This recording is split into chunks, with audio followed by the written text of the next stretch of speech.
अस्सलाम वालेकुम बेटा, welcome back to my channel doctor Kainat Jatoi. I hope you all are well and doing great. So आज का जो हमारा लेक्चर है उसमें हम लोग डिस्कस करेंगे chapter number 2 guided and hall physiology में जो हमारे पास सेकंड चैप्टर था उसकी जो हमारे पास डिस्कशन चल रही थी एग्जाम पॉइंट ऑफ व्यू से, उसी को कंप्लीट करेंगे।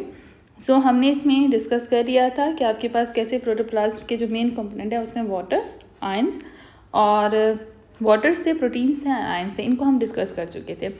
अब हम नेक्स्ट पेज पे चलते हैं और आपके पास लिपिड से इसकी जो डिस्कशन है उसको स्टार्ट करते हैं। सो जिनके PCQs हैं उनके लिए जस्ट लिपिड को आपको यहाँ पे रीड करना है, आपने जस्ट इसको ज़्यादा मेमोराइज नहीं करना, लेकिन जिनके सीक्वेंस क्वेश्चंस हैं उन्हें याद करना है। फॉर एग्जांपल सेवरल टाइप के आपके पास सब्सटेंसेस होते हैं, ठीक है। इसमें अगर हम बात करें, बहुत सारे आपके पास सेवरल टाइप के सब्सटेंसेस होते हैं लिपिड में जो एक दूसरे के साथ बेसिकली अपने प्रॉपर्टीज़ को शेयर कर रहे होते हैं, ठीक है। और कॉमन प्रॉपर्टीज़ की वजह से बेसिकली ये सॉल्युबल किस्म होते हैं फैट सॉल्वेंट में। स्पेशली लिपिड्स जो होते हैं उसमें फॉस्फोलिपिड्स हैं, कोलेस्ट्रॉल है, ठीक है, जो एक साथ आपके पास मिलके 2% टोटल बॉडी मास बनाते हैं। तो ये आप MCQs के तौर पर लिख सकते हो, otherwise it's not most important, ठीक है। अच्छा, उसके बाद सिग्निफिकेंट फॉस्फोलिपिड एंड कोलेस्ट्रॉल जो होता है वो क्या है कि वाटर में इनसॉल्युबल जो होते हैं, ठीक है। सो इसलिए जितने भी प्लाज्मा जैसे सेल मेम्ब्रेन हो गई या इंटरसेलुलर मेम्ब्रेन्स हो गई, उनमें बेसिकली इंपॉर्टेंट रोल प्ले करते हैं उनके क्योंकि आपके पास जाहिर सी बात है कि ये जो मेम्ब्रेन्स होती हैं ना, ठीक है, इनके अंदर लिपिड्स जो होते हैं वो बहुत ज़्यादा होता है। अब लिपिड्स उनके अंदर ज़्यादा होने की वजह से क्या होता है कि ये वाटर इनसॉल्युबल होती हैं। सो वाटर इनसॉल्युबल होने की वजह से ये एक बैरियर प्रोवाइड करती हैं, ठीक है। वाटर इनसॉल्युबल होने की वजह से ये 2 कंपार्टमेंट्स में सेपरेट करके उनके मटेरियल्स को रखती हैं। सो इसलिए ये मेन कंपोनेंट्स होते हैं आपके पास किसका, मेम्ब्रेन्स का। इन एडिशन जो आपके पास फॉस्फोलिपिड्स हैं या कोलेस्ट्रॉल्स हैं, ठीक है, ये हमारे पास इनमें लार्ज क्वांटिटीज़ में ट्राइग्लिसराइड होते हैं, ठीक है। सम कुछ जो आपके पास सेल्स है ना, लाइक फॉस्फोलिपिड एंड कोलेस्ट्रॉल के अलावा बॉडी में जो भी आपके पास सेल्स हैं उनके अंदर ज़्यादातर आपके पास लार्ज क्वांटिटीज़ में ट्राइग्लिसराइड मिलेंगे। इन्हें हम न्यूट्रल फैट्स कहते हैं, ठीक है। अच्छा, फैट के सेल्स में जो ट्राइग्लिसराइड्स हैं आपके पास वो आप क्या 95% ऑफ द सेल मास से भी ज़्यादा होते हैं, ठीक है। फैट स्टोर क्या होता है, इन सेल्स के अंदर होता है स्टोर, जो आपके पास आगे चल के एक एनर्जी गिविंग न्यूट्रिशंस भी होते हैं, ठीक है। बॉडी के स्टोर हाउस में ये स्टोर हो जाते हैं फैट्स, ताकि फिर जब लेटर ऑन बॉडी को ज़रूरत होती है फैट की तो उस वक्त वो उसको एनर्जी प्रोवाइड करते हैं, ठीक है। अच्छा, ये सारी चीज़ें ना जस्ट आपको रीड करनी है, सिर्फ इसमें जो परसेंटेज है इसको एज ए MCQs आप ले सकते हो, और ये कॉमन सी इन्फॉर्मेशन है जो आपके पास फैट से रिलेटेड वैसे भी आप लोगों को होती है। फिर कार्बोहाइड्रेट्स आ जाएंगे, ठीक है। अगर हम कार्बोहाइड्रेट्स की बात करते हैं तो कार्बोहाइड्रेट्स में भी वही कि स्ट्रक्चर फंक्शन इनका जो होता है वो बहुत कम होता है, as a part of glycoprotein होते हैं, लेकिन न्यूट्रिशन जो सेल को देते हैं उसका ये मेजर इंपॉर्टेंट बेसिकली फैक्टर है कि ये मेजर रोल कहाँ पे प्रोवाइड करते हैं, बॉडी को न्यूट्रिशन देने में, ठीक है। लार्ज स्टोर्स होते हैं कार्बोहाइड्रेट से बॉडी के अंदर, ठीक है। एवरेज अबाउट 1% जो होता है अगर हम बात करें टोटल मास के ये होते हैं, ठीक है। और एज मच 3% भी बॉडी के अंदर हो सकते हैं जैसे मसल सेल्स में, और 6% आपको लिवर सेल्स में मिलते हैं, ठीक है। अच्छा, कार्बोहाइड्रेट डिजॉल्व ग्लूकोज की फॉर्म में आपको ECF के अंदर भी मिलेंगे, ठीक है। स्मॉल क्वांटिटी इसकी जो है वो एज अ ग्लाइकोजन के फॉर्म में भी बॉडी में स्टोर होती है, जहाँ पे फिर पॉलीमर होते हैं ग्लाइकोजन ग्लूकोज के, और फिर जब बेसिकली बॉडी को नीड होती है एनर्जी की तो फिर इनकी जो है आपके पास डिपोलिमराइजेशन होती है और बॉडी में एनर्जी होती है। तो ये कार्बोहाइड्रेट्स की भी सारी इन्फॉर्मेशन जैसे आपने रीड करनी है, ठीक है, क्योंकि ये कॉमन सी चीज़ें आपको पता है ऑलरेडी। सो इसमें से ऐसी चीज़ नहीं है कि स्ट्रिक्टली ये आपके पास आए। अब देखो, अगर मैं सिंपल सी बात करूँ तो वो स्टूडेंट्स जो आपके पास जिनके BCQs आने हैं, ठीक है, उनमें जिनके पास BCQs आने हैं ना, अब उन BCQs वाले स्टूडेंट के लिए यहाँ से अगर मैं फर्स्ट पेज की तरफ आऊँ तो उन्हें ये भी पैराग्राफ रीड करना है जस्ट, ठीक है। इसी तरीके से उन्हें ये सारी चीज़ें भी रीड करनी है, ठीक है। ये सारी चीज़ें उन्हें रीड करनी है। जस्ट इसमें जो ये परसेंटेजेस दी गई हैं इनको अपने BCQs के तौर पर रखना है, ठीक है, कि बॉडी में इनकी जो परसेंटेजेस हैं ये आपके पास, इनको सिर्फ इन्होंने BC के तौर पर रखना है, बाकी सारी चीज़ें इन्होंने रीड करनी है। ये उनके लिए जिनकी यूनिवर्सिटीज़ में MCQs आते हैं, सेम एज इट इज़ इस लिपिड में भी इन्होंने ऐसे ही करना है, ठीक है, जस्ट इसको रीड करना है। अच्छा, इस तरीके से जो कार्बोहाइड्रेट्स हैं उसको भी रीड करना और इनकी परसेंटेजेस को एज अ BCQs के तौर पर रख लेना, ठीक है। अच्छा, लेकिन वो स्टूडेंट जिनके सीक्वेंस क्वेश्चंस आते हैं, जिनको लॉन्ग क्वेश्चन प्रिपेयर करने होते हैं, उनसे बेटा ये सवाल हो सकता है कि ऑर्गेनाइजेशन ऑफ सेल के अंदर आपके पास जो बेसिकली जो प्रोटोप्लाज्म है उसके जो डिफरेंट कंपोनेंट्स हैं वो किससे मिलके बना हुआ है। ये 5 सब्सटेंसेस, इसमें water, electrolyte, proteins, lipids and carbohydrates हैं। सो उन स्टूडेंट्स को इन तमाम के बारे में अलग से, वाटर के बारे में भी मेन पॉइंट्स लिखने हैं, एज अ पॉइंट के तौर पर भी आप लिख सकते हो, ठीक है, और एज अ पैराग्राफ के तौर पर भी। तो उनको ये सारी चीज़ें याद करनी जिनके यहाँ सीक्वेंस क्वेश्चन आता है, अदरवाइज आपने जस्ट रीड करना है, ठीक है। अच्छा, अब बात आ गई है physical structure of cell. Cell का जो स्ट्रक्चर है उसके बारे में आपको बताना है।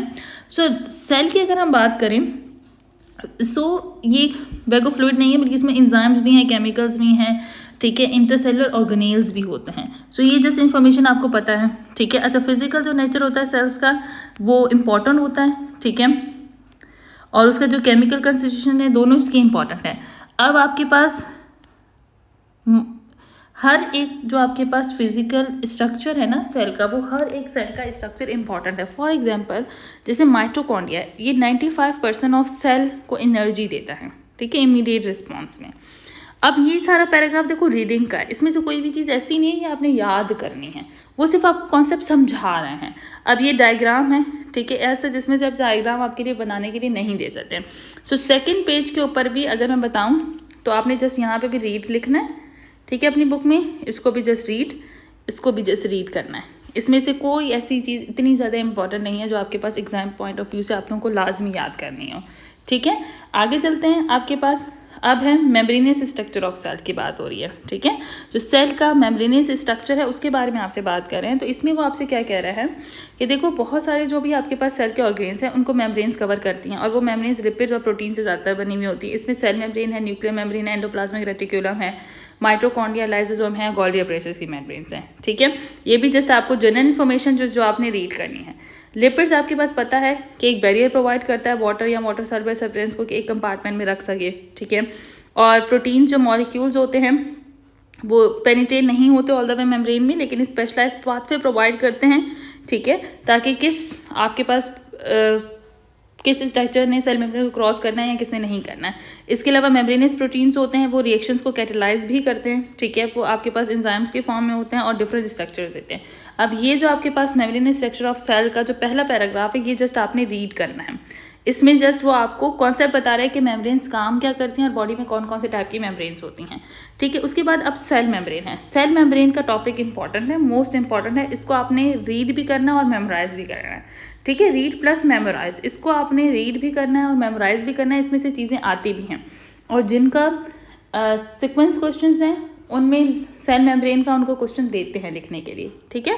अच्छा देखो, सेल मेम्ब्रेन को आप क्या कहते हो, प्लाज्मा मेम्ब्रेन कहते हो, जो आपके पास सेल के स्ट्रक्चर्स को बेसिकली इन्वॉल्व प्रोवाइड करती है। 7.5 से 10 नैनोमीटर थिक होती है। इसमें आपके पास प्रोटीन्स, लिपिड्स भी मिलते हैं। अप्रॉक्सीमेटली इसमें 55% आपके पास प्रोटीन है, 25% आपके पास, ठीक है, अप्रॉक्सीमेट कंपोजिशन में प्रोटीन है 55%, फॉस्फोलिपिड है 25% है, कोलेस्ट्रॉल 13% है, अदर लिपिड्स 4% है और कार्बोहाइड्रेट 3% है। ये आपने इसको मेमोराइज करना है, ठीक है। एग्जाम पॉइंट ऑफ व्यू से ये वाला जो इसका पार्ट है इसको आपने मेमोराइज करना है कि कितने % आपके पास सेल मेम्ब्रेन के अंदर कौन कौन सी कंपोजिशन होती हैं। अच्छा, इसमें देखो जो लिपिड्स बैरियर्स हैं सेल मेम्ब्रेन के, वो इम्पीड करते हैं वाटर पेनिट्रेशन को, ठीक है। आपके पास यहाँ पे फिगर है 2.3, ये फिगर आपने देखनी है, ठीक है। ये जो आपके पास फिगर दी गई है ना, ये आपने लाजमी याद रखनी है, ये पूरी सेल मेम्ब्रेन की फिगर है, ठीक है। ये देखो यहाँ पे ये पेरिफेरल प्रोटीन्स होते हैं, ये इसके लिपिड्स बाय लेयर्स के दोनों लिपिड्स की लेयर्स हैं जो सेल मेम्ब्रेन बना रही हैं। ये कार्बोहाइड्रेट के स्ट्रक्चर्स हैं, ठीक है। ये इसके इंटीग्रेटेड प्रोटीन्स हैं जिनके बारे में पूछा जाता है। इंट्रासेलुलर आपके पास ये फ्लूइड है, ये एक्स्ट्रासेलुलर फ्लूइड है, ठीक है। ये साइटोप्लाज्म है, ये इंटीग्रेटेड प्रोटीन है। जो मेन चीज़ें है ना आपने इसमें से याद रखनी है, वो पेरिफेरल प्रोटीन का आपसे ज़्यादा पूछा जाएगा और इंटीग्रेटेड प्रोटीन का आपसे ज़्यादा पूछा जाएगा। ये दो चीज़ें आपको क्लास में पूछी जाएंगी, ठीक है। ये चीज़ें आपने देखनी है। अच्छा, ये देखो जो सेल के अंदर स्ट्रक्चर है, यहाँ पे देखो इंट्रासेलुलर फ्लूइड है जो सेल के अंदर है, सेल के बाहर जो है वो आपके पास एक्स्ट्रासेलुलर फ्लूइड है। तो ये चीज़ें आपने यहाँ पे इसको याद करना है। अच्छा, अब आ जाते हैं कि यहाँ पे आपके पास ना एक तो ये इसमें लिपिड बाय लेयर होती है जो मैंने डायग्राम में दिखाई, जो डबल लेयर फिल्म है लिपिड्स की, ये ईच लेयर इसकी थिक होती है, ठीक है। अच्छा, इसके अलावा हमारे पास क्या आते हैं, लार्ज ग्लोबुलर, इसके अंदर प्रोटीन मॉलिक्यूल्स होते हैं, फॉस्फोलिपिड से बनी हुई होती है। हर एक जो इसकी फॉस्फोलिपिड मॉलिक्यूल है उसमें वाटर इंसॉल्युबल, मतलब वाटर आपके पास अगर बात करें, ठीक है, one each of each phospholipid molecule is soluble in water. So ये हाइड्रोफोबिक इसका एक एंड होता है और एक हाइड्रोफिलिक होता है, ठीक है। जो बेसिक लिपिड बायलेयर है उसमें आपके पास फॉस्फोलिपिड्स होते हैं। फॉस्फोलिपिड जो मॉलिक्यूल हैं वो सॉल्युबल है वाटर में और ये हाइड्रोफिलिक है, और आउटर एंड जो होता है ना इसका, वो हाइड्रोफोबिक होता है, ठीक है। इस वजह से जो फॉस्फोलिपिड एंड होता है फॉस्फोलिपिड का, वो हाइड्रोफिलिक है, और फैटी एसिड वाला जो पोर्शन है वो हाइड्रोफोबिक है। ये पैराग्राफ इसका इंपॉर्टेंट है, ये याद रखना। ये इसके दो पार्ट्स होते हैं, सेल मेम्ब्रेन जो होती है ना लिपिड बायलेयर, इसके दो पार्ट्स होते हैं, एक होता है हाइड्रोफोबिक पोर्शन और दूसरा हाइड्रोफोबिक। हाइड्रोफिलिक जिसके अंदर आपके पास वाटर जो सॉल्युबल होता है, और हाइड्रोफोबिक जो वाटर सॉल्युबल नहीं होता, ठीक है। अच्छा, अब क्योंकि जो इसका हाइड्रोफोबिक पोर्शन है फॉस्फोलिपिड्स का, ठीक है, जो आप किसकी बात करें, हाइड्रोफोबिक, ठीक है, वो वाटर को रिपेल करता है लेकिन नेचुरली एक दूसरे से अट्रैक्टिव होता है, ठीक है, मेम्ब्रेन के थ्रू। अब ये जो हमारे पास हाइड्रोफिलिक जो फॉस्फेट्स होते हैं, ठीक है, ये पूरी सेल मेम्ब्रेन को बेसिकली सराउंड कर रहे होते हैं और इनका इंटरसेलुलर वाटर के साथ एक कॉन्टैक्ट होता है, ठीक है, और एक्स्ट्रा सेलुलर वाटर इनके आउटसाइड होता है। लिपिड बायलेयर की जो मिडल होता है उसमें बेसिकली हमारे पास यूजुअली वाटर सॉल्युबल इम्पेरेबल होता है आपके पास वाटर सॉल्युबल सब्सटेंसेस के लिए, ठीक है। इम्परमिएबल होती है किसके लिए, वाटर सॉल्युबल सब्सटेंस, जैसे आयंस है, ग्लूकोज है, यूरिया है। कन्वर्सली जो फैट सॉल्युबल सब्सटेंसेस होते हैं जैसे ऑक्सीजन है, कार्बन डाइऑक्साइड, अल्कोहल, वो पेनिट्रेट कर सकते हैं इस मेम्ब्रेन के पोर्शन को। सो ये जो इन्फॉर्मेशन है ये इंपॉर्टेंट है, ठीक है, कि इसके दो एंड्स होते हैं, हाइड्रोफिलिक होता है, हाइड्रोफोबिक होता है, ठीक है, और कौन से एंड के अंदर आपके पास सब्सटेंसेस सॉल्युबल होते हैं, कौन से एंड में आपके पास सॉल्युबल नहीं होते, ये चीज़ें याद रखनी है। सो इस पेज में से ये वाला पैराग्राफ रीड करने का था, ठीक है, सेल मेम्ब्रेन वाला पैराग्राफ रीड प्लस मेमोराइज है, ठीक है, और इसमें से ये वाला पोर्शन तो आपने लाजमी ही मेमोराइज करना है। अच्छा, सेम एज इट इज़ यहाँ पे आ जाते हो तो ये वाला ये जो पूरा पैराग्राफ्स हैं 3, ये रीड भी करने, और मैथ्स टॉपिक था ये सारे डिस्कस कर दिया।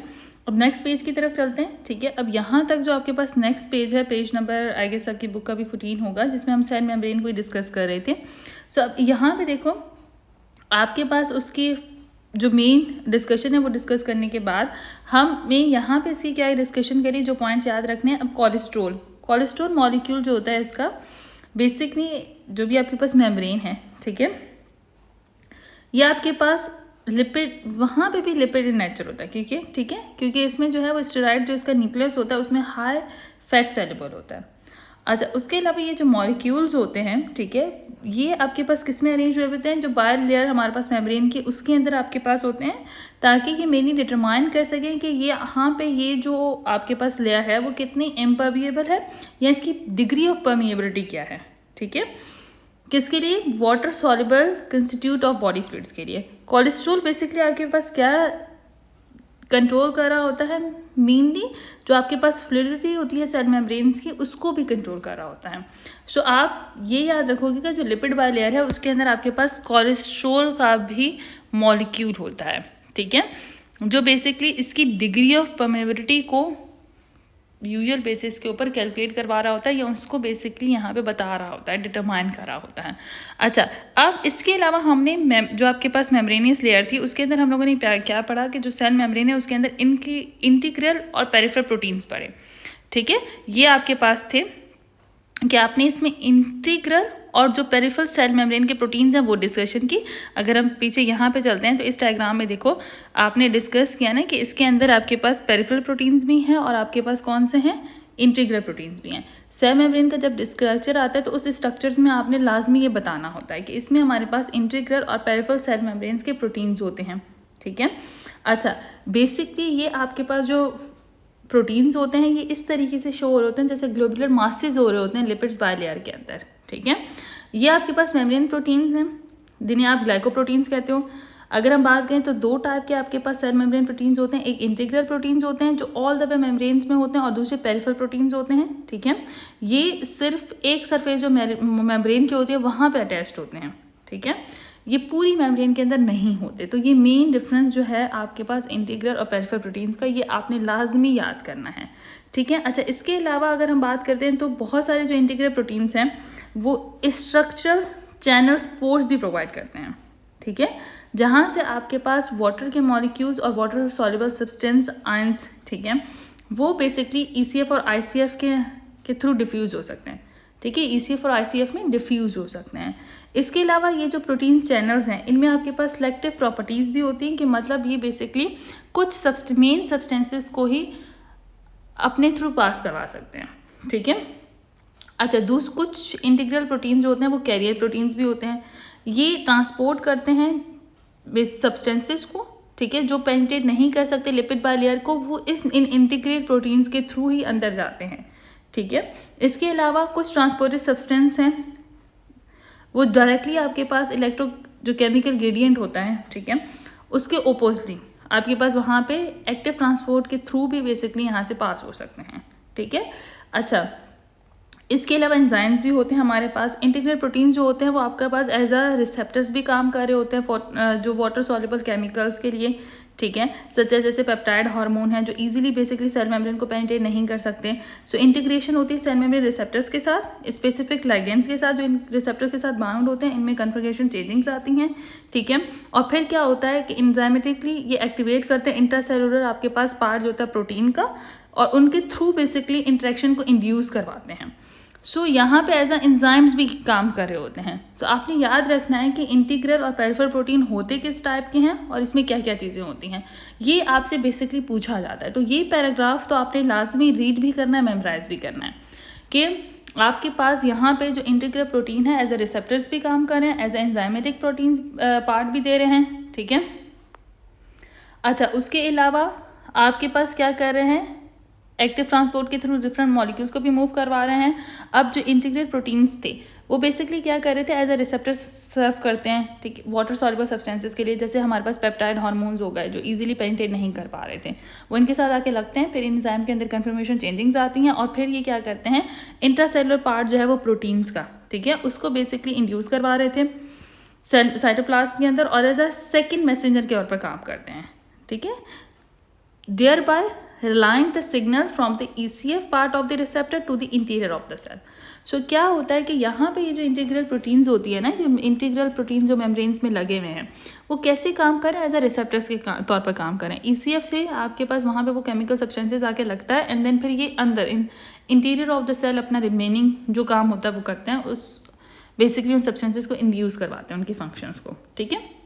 सो इस तरीके से जो आपके पास इंटीग्रल प्रोटीन्स हैं वो आपके पास क्या करें, सेल मेम्ब्रेन के अंदर अपनी इंफॉर्मेशन को कन्वे करवा रहे हैं इंटीरियर ऑफ द सेल।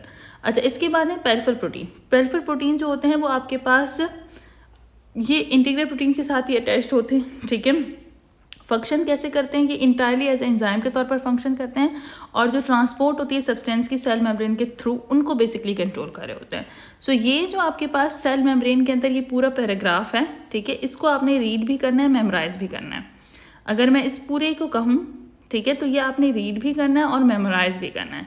इसके साथ साथ ये वाला जो पैराग्राफ है इसको भी आपने रीड प्लस मेमोराइज करना है, ठीक है। इंटीग्रल प्रोटीन और ये तमाम चीज़ें आपने याद रखनी है। अच्छा, इसके बाद आपके पास आ जाता है मेम्ब्रेन के कार्बोहाइड्रेट्स, जिसे आप ग्लाइकोकैलिक्स कहते हैं, ठीक है। अब क्या है, मेम्ब्रेन के जो कार्बोहाइड्रेट्स होते हैं बेसिकली इनमें लिपिड्स और प्रोटीन्स आपके पास ग्लाइकोप्रोटीन के फॉर्म में होती हैं, ठीक है। और ये मोस्ट ऑफ द इंटीग्रल जो इसमें प्रोटीन्स होती हैं वो ग्लाइकोप्रोटीन्स होती हैं, और आपके पास 1/10 जो होती हैं वो ग्लाइकोलिपिड्स होते हैं। ग्लाइकोपोर्शन जो होता है वो आपके पास क्या होता है, ये आउटसाइड ऑफ द सेल होता है, ठीक है, ये मतलब सेल सरफेस से बाहर की तरफ होता है। इसके अलावा आपके पास दूसरे इसके अंदर कार्बोहाइड्रेट कंपाउंड्स भी होते हैं, लाइक प्रोटीओग्लाइकेन्स होते हैं, ठीक है, जिसका जो मेनली कार्बोहाइड्रेट सब्सटेंस है वो प्रोटीन कोर्स के साथ मिला हुआ होता है आउटर सरफेस में। और जो इंटायर आउटर सरफेस होती है सेल्स की, उस पर लूज कार्बोहाइड्रेट्स होते हैं जिसे आप ग्लाइकोकैलिक्स भी कहते हो। सो मेनली आपके पास जो कार्बोहाइड्रेट्स होते हैं ना वो लिपिड के साथ अटैच्ड होकर आपको इस लिपिड बाइलेयर में मिलते हैं, ठीक है। सो इसको भी जैसे आपने रीड करना है कि एज आपको पता हो कि सेल मेम्ब्रेन के अंदर कार्बोहाइड्रेट्स का क्या पोर्शन है। अच्छा, उसके अलावा कार्बोहाइड्रेट मॉलिक्यूल्स की बात करें तो कार्बोहाइड्रेट जो होते हैं आपके पास वो अटैच्ड होते हैं आउटर सरफेस से। इनके सेवरल इंपॉर्टेंट फंक्शंस होते हैं। लाइक पहला क्या होता है, मैनी ऑफ देम जो होते हैं इनमें नेगेटिव इलेक्ट्रिकल चेंजिंग्स होती हैं, ठीक है, जो बेसिकली ओवरऑल नेगेटिव सरफेस दे रही होती हैं, ठीक है, और रिपेल करता है नेगेटिव ऑब्जेक्ट्स को। उसके अलावा जो ग्लाइको आपके पास कैलेक्स होता है कुछ सेल्स का, वो अदर सेल्स के साथ अटैच्ड होता है, ठीक है, तो ये अटैचिंग प्रॉपर्टीज़ भी देते हैं एक दूसरे को। उसके अलावा मैनी ऑफ द कार्बोहाइड्रेट्स आपके पास रिसेप्टर सब्सटेंस के तौर पर भी काम करें, हार्मोन्स के साथ बाइंड होते हैं जैसे इंसुलिन हो गया, ठीक है, और फिर ये आपके पास अंदर जाके इंटीग्रल प्रोटीन्स को एक्टिवेट करवाते हैं और एक पूरा कैस्केड चलाते हैं। और कुछ जो कार्बोहाइड्रेट्स होते हैं वो आपके पास इम्यून रिएक्शंस के अंदर भी जाते हैं। सो ये एज अ प्रॉपर्टीज़ जो इसकी कार्बोहाइड्रेट्स की ये आपने लाजमी याद रखनी है, ठीक है, कि आपके पास सेल मेम्ब्रेन के अंदर कार्बोहाइड्रेट्स की क्या प्रॉपर्टीज़ हैं। तो ये आपने एज ए सीक्वेंस क्वेश्चन जो लाजमी आपका आएगा, ठीक है, उस लिहाज से तो आपने यहाँ पे रखना है इसको याद। अब ये सारा जो पोर्शन था ये रिलेटेड था सेल मेम्ब्रेन से रिलेटेड, ठीक है। नेक्स्ट आपके पास वीडियो जो आएगी उसके अंदर हम लोग एंडोप्लाज्मिक रेटिकुलम को, लाइसोसोम को और जितने भी इसके पूरे ऑर्गेनेल्स हैं उन तमाम चीज़ों को डिस्कस करेंगे, ठीक है। आई होप यहाँ तक ये जो लेक्चर है वो समझ आ गया होगा। इससे रिलेटेड कोई भी क्यूरी हो तो आप सेंड कर सकते हो, ठीक है। इसी तरीके से मैं फिर इस चैप्टर पर पूरी वीडियो अपलोड करती हूँ कि कौन कौन से मेन पोर्शन है जो आप लोगों ने यहाँ पर याद करने हैं। अल्लाह हाफिज़ स्टूडेंट। और अगर किसी को ऑनलाइन जूम क्लासेस चाहिए, अगर किसी को जल्दी गाइडेड एंड हॉर्ट फिजियोलॉजी कंप्लीट करनी है या एनाटॉमी बायोकेमिस्ट्री, तो वो जो है ऑनलाइन जूम क्लासेस भी ले सकते हैं, उसके लिए आप कांटेक्ट कर सकते हो, ठीक है।